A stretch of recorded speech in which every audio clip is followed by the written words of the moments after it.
Hello everyone, welcome back to my mini blog.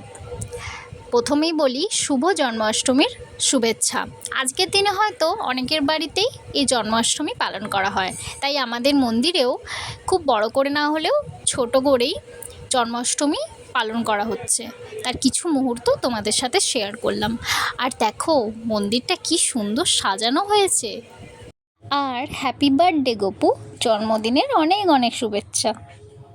তো এখানে প্রথমেই দেখছো কৃষ্ণর মানে আমাদের গবলু সোনার স্নানের জন্য একটা ছোট্ট করে মণ্ডপ বানানো হয়েছে।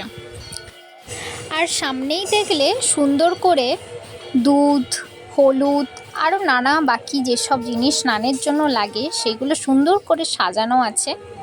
এরপরেই আমাদের গবলু সোনাকে নিয়ে চলে আসা হলো, তারপরেই আমাদের পুজো শুরু হলো। আর সবথেকে দারুণ জিনিস হচ্ছে এখানে আমাদের গবলু সোনা 108টা দুধের হাঁড়ি দিয়ে স্নান করবে। পুজোটা শেষের পরেই স্নান করানোর পর্ব শুরু হলো। এরপর করে নিলাম প্রণাম এবং তারপর শুরু হলো আরতির মহাপর্ব। সত্যি আজকের দিনটা খুব অপূর্ব কাটলো, কারণ যেখানে ভগবান শ্রীকৃষ্ণ আছে সেখানে তো আর কোনো প্রশ্নই ওঠে না। তো ভিডিওটা ভালো লাগলে লাইক, কমেন্ট, শেয়ার আর থ্যাঙ্কস ফর ওয়াচিং। বাই।